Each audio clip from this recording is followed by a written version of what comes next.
Salut les amis, bienvenue dans une nouvelle vidéo. Dans cette vidéo, nous vous présentons 10 hommes de différentes nations qui ont fait toute leur richesse en Haïti, et qui se sont réunis pour détruire le pays Haïti et déraciner et piller tous les vrais Haïtiens au profit de l'Occident.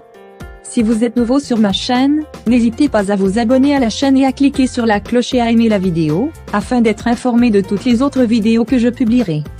Numéro 10. Michel-Joseph Martelly, né le 12 février 1961 surnommé Sweet Mickey ou Tête Calée, âgé de 62 ans, naturalisé américain, ex-président de la République Haïti qui était une succursale française du 14 mai 2011 au 7 février 2016.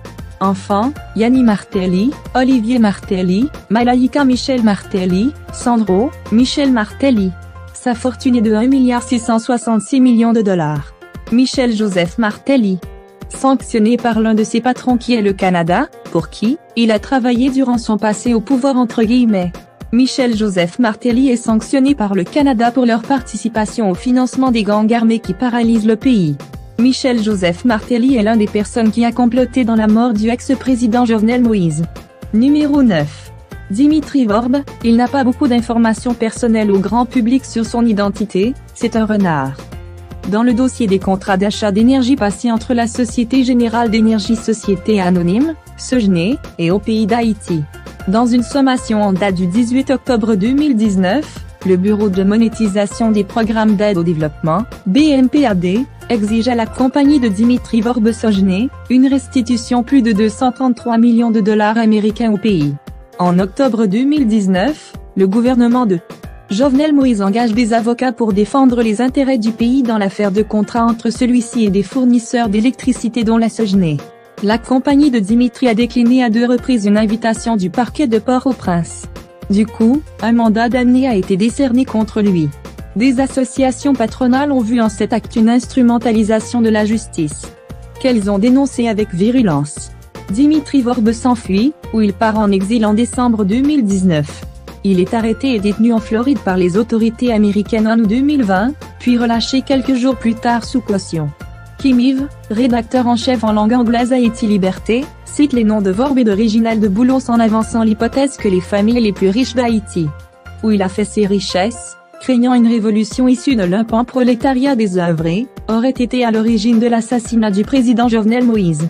Des arrestations liées à l'assassinat sont orchestrées en juillet 2021, dont celle de James Solage, l'un de ces assassins, que des témoignages liés à Dimitri Vorbe. Numéro 8. Reginald Boulos est né en 1956 aux États-Unis. Il est le fils de Carlos et Jaime, né Abraham. Corruption. L'ONA confirme le détournement de ces fonds par Reginald Boulos évalué à plus d'1 million de dollars américains au vrai peuple haïtien, par la société Real Business Investment Société Anonyme, appartenant à Pierre Reginald Boulos, dans le cadre d'un projet fictif de construction de logements sociaux à Fermat, monté en 2018 en dehors des normes prescrites. Boulos a créé et développé de Limar, une chaîne de supermarchés, Autoplaza, un concessionnaire automobile de premier plan et Megamart, un magasin d'abonnement à prix alimentaire. Récemment, il a organisé la rénovation d'un hôtel emblématique en Haïti, El Rancho, ouvert en tant que NH. Accusé par le peuple haïtien dans la mort du ex-président Jovenel Moïse. Numéro 7. Grégory Meuse. La valeur de sa fortune estimée à plus d'1 milliard de dollars. Industrie, Wayne Group. Grégory Meuse, ville de cuisson, parc industriel, fabrication de baseball sous le groupe Wayne. Les MEF dirigeaient un groupe pour développer une cimenterie de 10 millions de dollars en Haïti. Le groupe Wayne, détenu par la famille Meuse, est l'un des plus grands conglomérats des Caraïbes avec des participations dans diverses industries telles que l'entreposage et le stockage-traitement de l'éthanol. Les propriétés de Wayne comprennent Chaude et Cosa, le plus grand parc industriel et commercial privé en Haïti, Vareux Terminal, le plus grand terminal d'expédition de marchandises diverses privées, Winco, la plus grande installation de stockage en vrac liquide et maintenant la zone franche des West Indies en construction, un parc manufacturier de 1,2 million de pieds carrés, d'une superficie de 45 millions de dollars, situé dans le nord de Port-au-Prince, entre autres entreprises. Accusé par le vrai peuple haïtien pour la mort du ex-président Jovenel Moïse. Numéro 6. Gregory Brandt, entre guillemets, président de la Chambre franco-haïtienne de commerce et d'industrie dans la République Haïti qui était une succursale française. Gregory Brandt était au service de la France. Gregory Brandt est dans la liste de sanctions par l'un de ses patrons, tels que le Canada, parce qu'il apportait le soutien financier et opérationnel illicite à des gangs armés dans le pays Haïti. Numéro 5. Cherif Abdallah. Le dangereux patron dans l'ombre. Il n'est pas trop connu du grand public, mais il pèse lourd sur le quotidien de 90% du peuple. Comme un djinn, il agit sans se faire remarquer. À lui seul, il est capable de sombrer le pays dans n'importe profonde crise quand il souhaite. Voici 4 éléments faisant Abdallah le plus puissant chef de la mafia en Haïti. Le gaz. Transport. Aérien interne. Assurance fantôme. Le grand boss des markets. Cherif Abdallah est l'un des sanctionnés par l'un de ses patrons qui est le Canada pour le financement des gangs dans le pays Haïti. Numéro 4. André Appey, connu pour avoir dirigé le groupe des 184, une coalition qui a chassé Jean-Bertrand Aristide du pouvoir en 2004 par un coup d'État en collaboration avec les États-Unis. Selon Guy Philippe, Appey et d'autres hommes d'affaires ont financé et rencontré Philippe et d'autres chefs des paramilitaires qui ont pris les armes pour renverser Aristide. Appey est à la tête d'Alpha Industries, l'une des plus grandes usines d'assemblage d'Haïti. Il est aussi dans la liste des sanctionnés par l'un de ses patrons qui est le Canada pour avoir financé des gangs armés dans le pays Haïti. Numéro 3. Karl Braun est le président du conseil d'administration d'Unibank, entre guillemets la plus grande banque République d'Haïti qui était une succursale française. Il est également président du conseil d'administration de National Financial Group, préside de l'Organisation nationale de microcrédit, un cofondateur de la seule banque de développement fantôme et de 3 autres banques.